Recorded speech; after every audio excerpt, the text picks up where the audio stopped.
There he goes into that drugstore. He's stepping on the scales. Weight 239 pounds. Fortune, danger. Who is it? The Fat Man.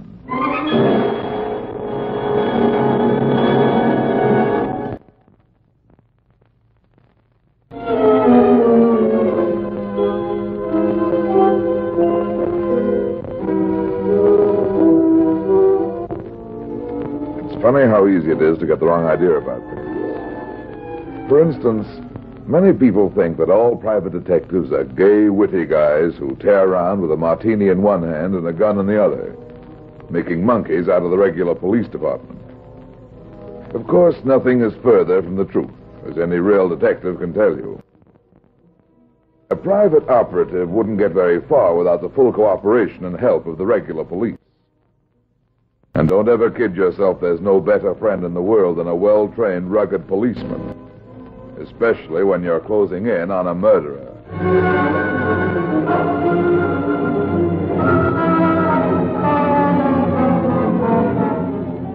And now here's the Fat Man in Murder Stalks the Dead.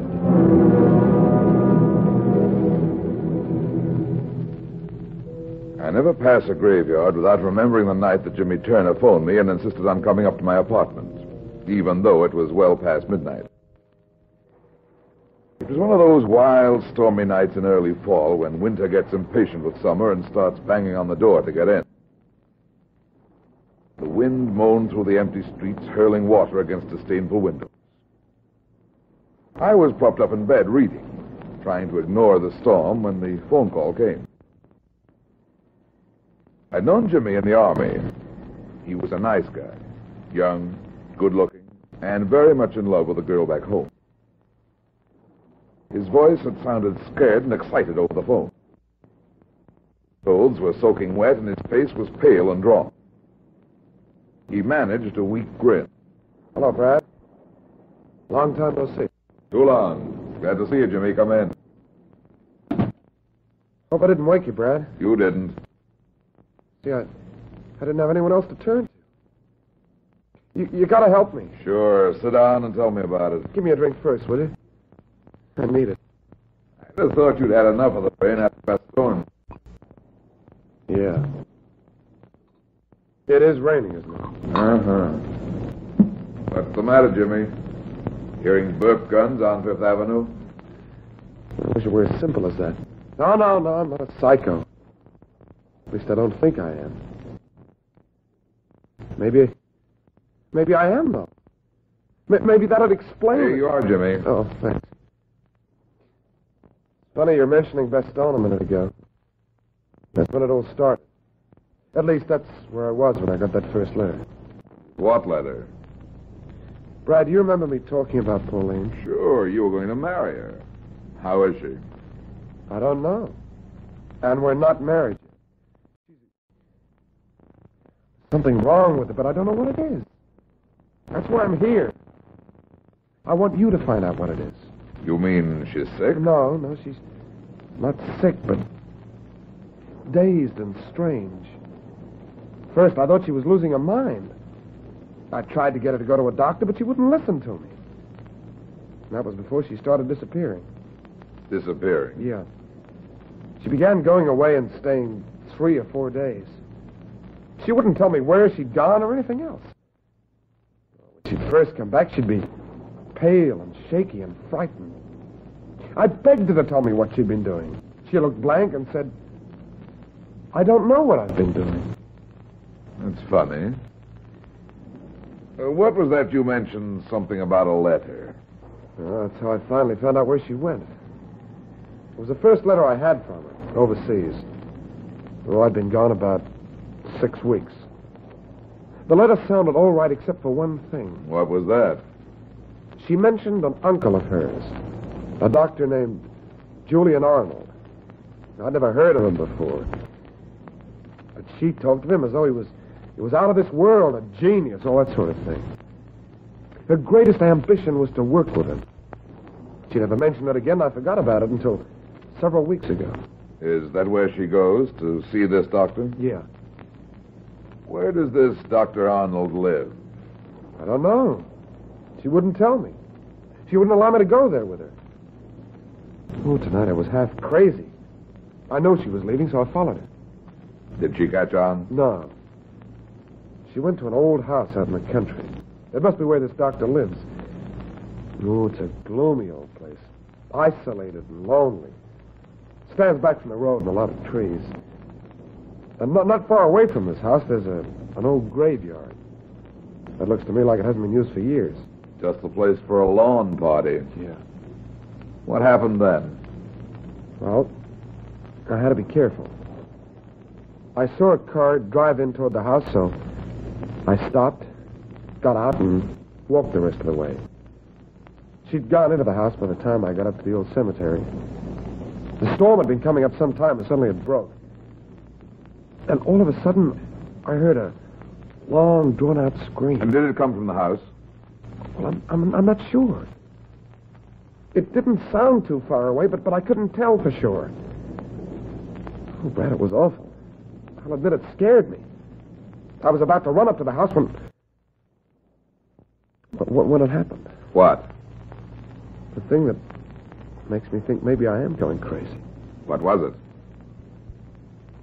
Brad, I was standing there in the graveyard. There are old tombstones scattered around amongst the trees. Naturally. What about them? I was about 10 feet from one of the bigger ones. I could see it plainly, even in the rain. I must have heard a noise because I looked at that tombstone. Brad, I'm not crazy. That tombstone was moving.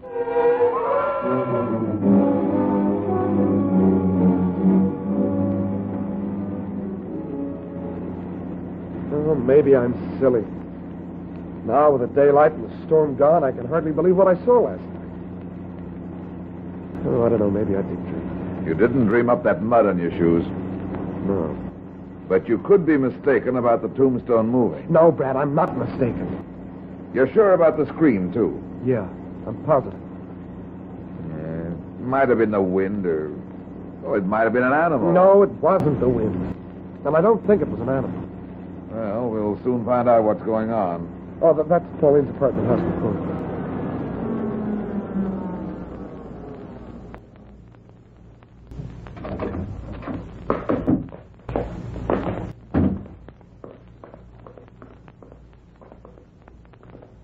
What makes you so sure she'll be home now? Well, she told me she'd be back today. She said her uncle had an important job for her to do, but that it wouldn't take long. After you found out where she went on these secret visits, did she tell you what she did there? No. She only said that she helped her uncle. Here, this is Paul's apartment.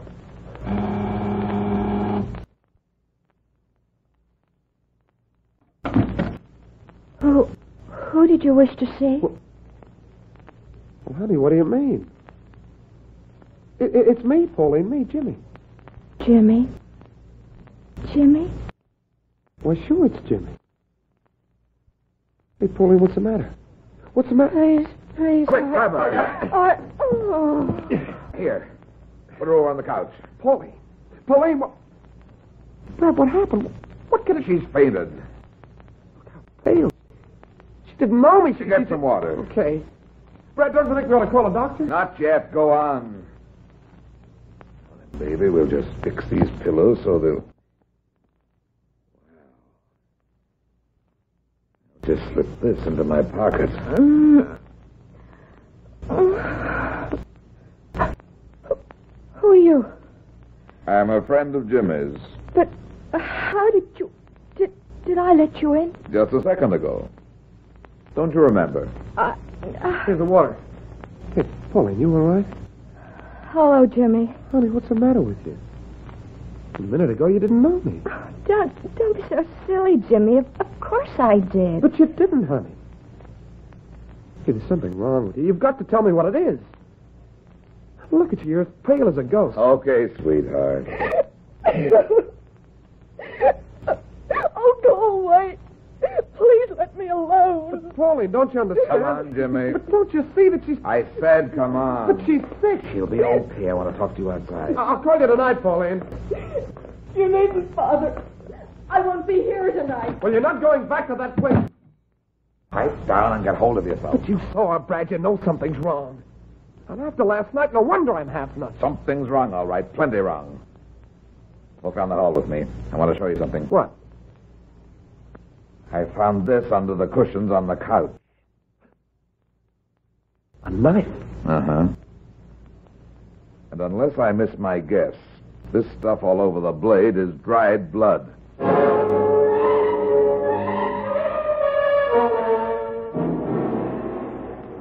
Have a look at this, Mackenzie. Yeah. Where'd you get this knife, Brad? Never mind that, Mac. Just do me a favor and have one of your experts check it. What's behind it? Maybe nothing at all. I want to find out whether or not that stain on the blade is human blood. I haven't heard about any murder. Blood on a knife doesn't necessarily mean murder, Mac. Okay, I'll have the boys give it the works. Fingerprints and all. Thanks. By the way, do you happen to know anything about a Dr. Julian Arnold? Arnold? No, I don't think so. Why? I just wondered. Does it have something to do with this knife? Maybe. Now, look here, Brad. If you know something about I this... am not holding out. How soon will you know about the knife? A couple of hours. You want to wait? No, I've got to make a little trip. Where are you going? Out to look at a cemetery.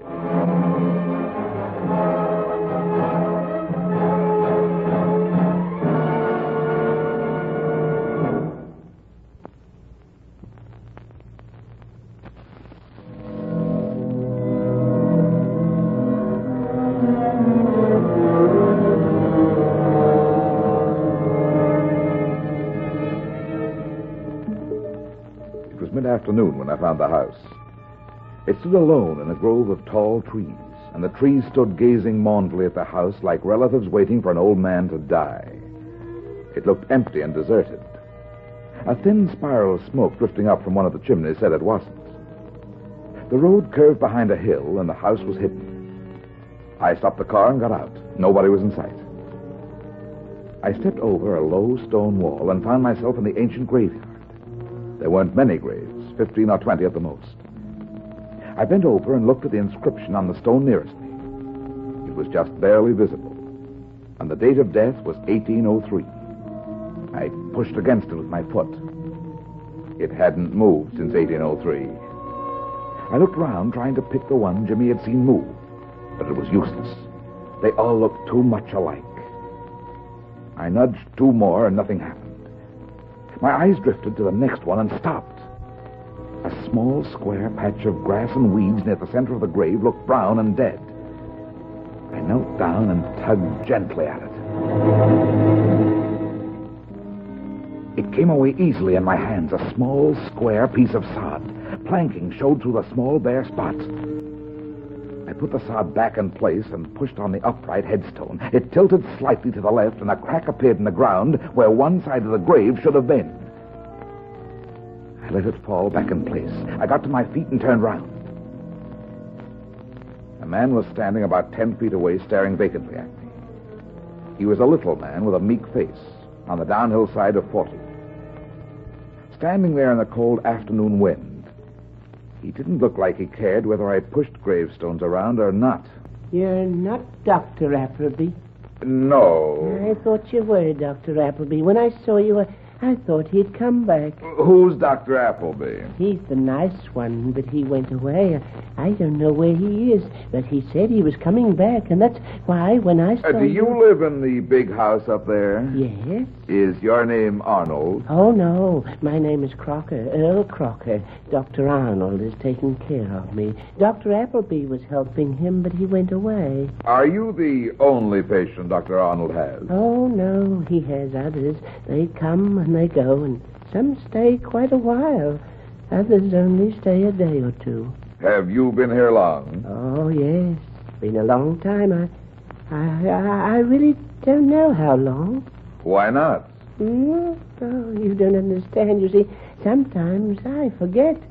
Sometimes I don't remember anything at all, but Dr. Arnold is treating me. Do you like graveyards? You must like them or you wouldn't be here.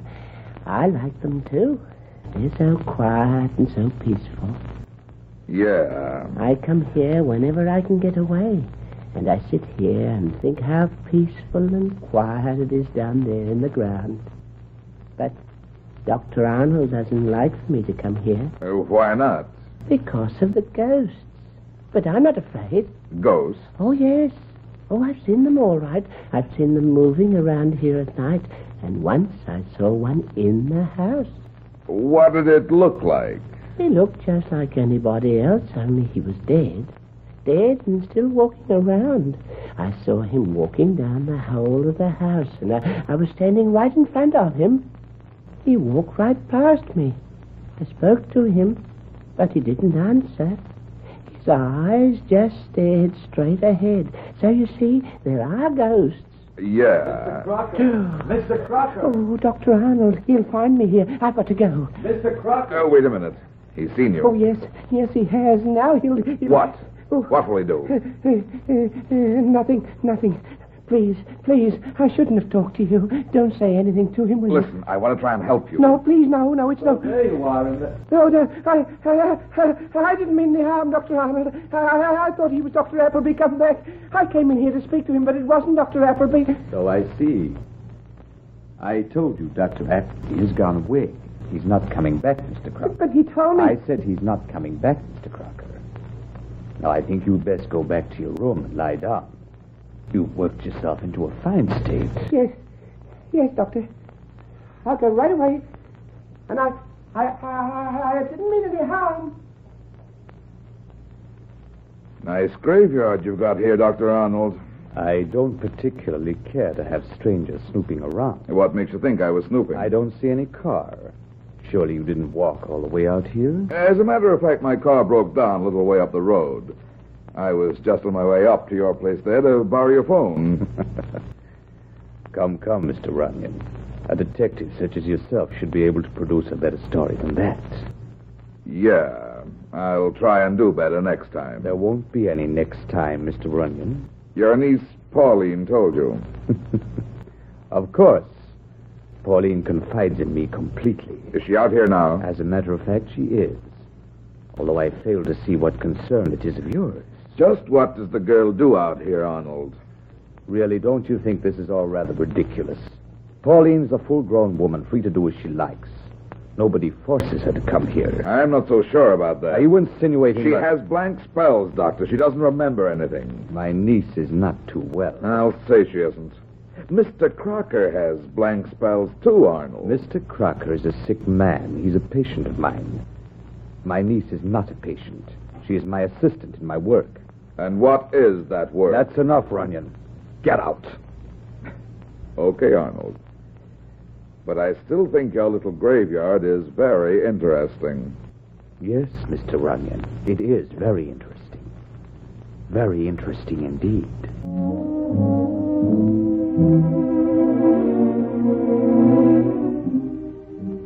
I called to see if there's any report on the knife yet, Mac. I'll say there's a report on it. The stains on the blade were human blood. We also found a nice set of fingerprints on the handle. There's nothing unusual about that. No, but there's something very unusual about this. Some Boy Scouts went on a camping trip this afternoon out near Random Creek. One of them went looking for firewood and found the body of a man. His throat had been cut. There was no identification on the body, but not far away we found a silver cigarette case.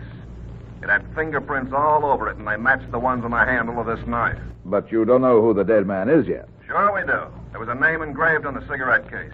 That's why the murderer threw it away. What was the name, Mac? Dr. R.J. Appleby.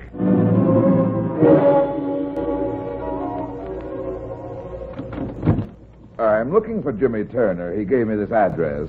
Why, yes, Jimmy lives here. I'm his mother. Won't you come in? I haven't got much time. If you'll just tell him Brad Runyon is here. Sorry, Mr. Runyon, but Jimmy's not here. Do you know where he is? No, I don't know. He didn't come home for dinner tonight. That's not like Jimmy either. Oh, there isn't anything wrong, is there? Jimmy hasn't... No, there's nothing to worry about. What time did he leave? Oh, it must have been about 4:30 or 5 this afternoon. It was right after he got the phone call. Phone call? Who was it? Oh, I'm not sure. But I imagine it was from Pauline. When the phone rang, Jimmy went out in the hall and answered it. Did you hear what he said? No, not everything. But he did sound excited. I heard him say, yes, I'll come as soon as I can get out there. And the next thing I knew, he was running out of the house. He hasn't come back. Mr. Runyon, you don't think Now, that don't you worry, Mrs. Turner. Jimmy will be all right. No, I don't understand it at all. He's acted so strange the last couple of days, ever since that doctor came to see him. Now that I think about it, I You believe... say a doctor came to see Jimmy a couple of days ago. Was this doctor's name Arnold? Why, no. His name was Dr. Appleby.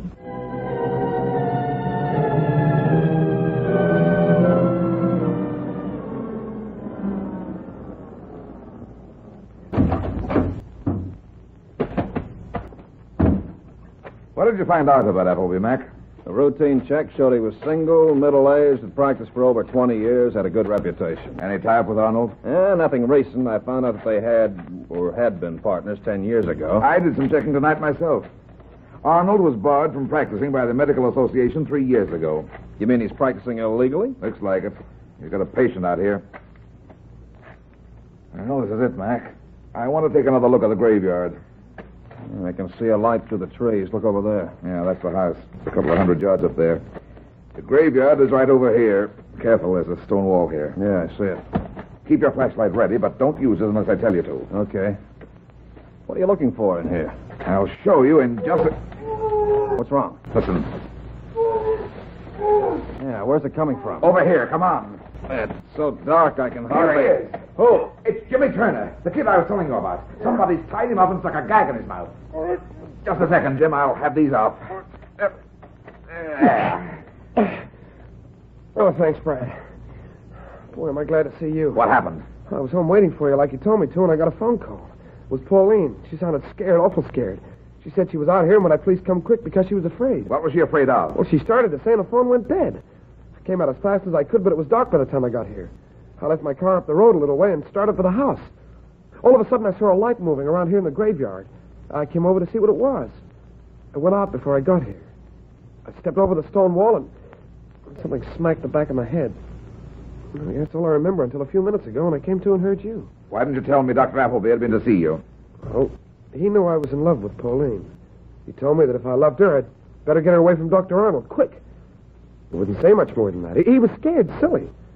I was already worried about Pauline. That's why I followed her last night. I thought this Dr. Appleby might be imagining things. What things? Well, he seemed to blame himself somehow. He kept calling himself a coward and dabbling something about experimenting with the devil.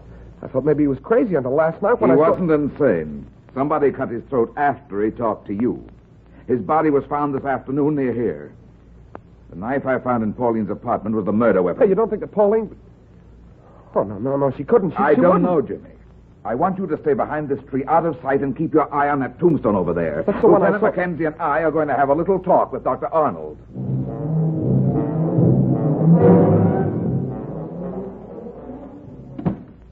Hello, Dr. Arnold. It's a little late for a call, isn't it? I hope it's not too late. This is Lieutenant Mackenzie of the police. Police? Uh-huh. Where's the girl, Arnold? Why, Pauline isn't here. She went home some time ago. Now, look here, Runyon. I'm getting tired of this. I told you this afternoon... Your ex-partner, Dr. Appleby, was found this afternoon with his throat cut. Appleby dead? That's right. No, it can't be. She wouldn't really. She? Oh, this girl Pauline? No, nothing. I just can't believe that Appleby...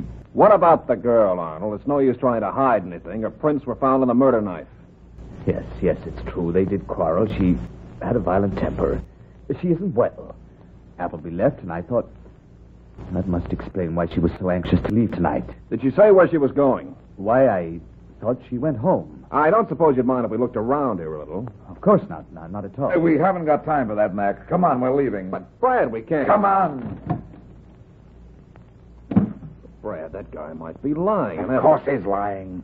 That's why we've got to hurry. Let's run, Mac. But where? The graveyard.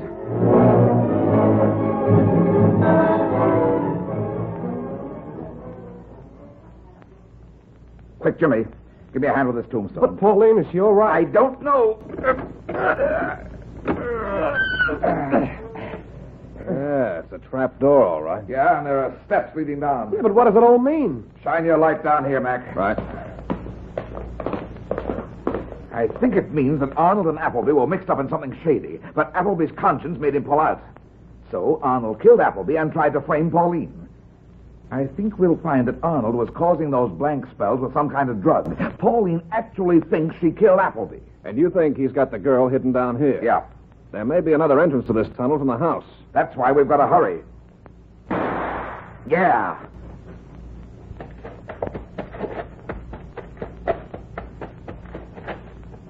It's Arnold. He's dead. Of course he's dead. What the... Give me that light, Mac. It's the little guy, Crocker. He told me to kill. He gave me the gun. Here it is. Watch him, Brad. It's okay, Mac. He's doped up, too. Arnold told him to kill, but he meant the girl. Crocker got the kill part, but he shot Arnold instead.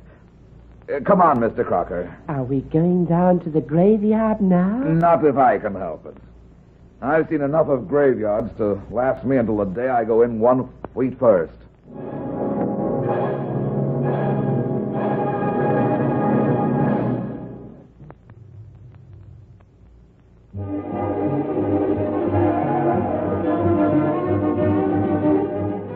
Well, that's that.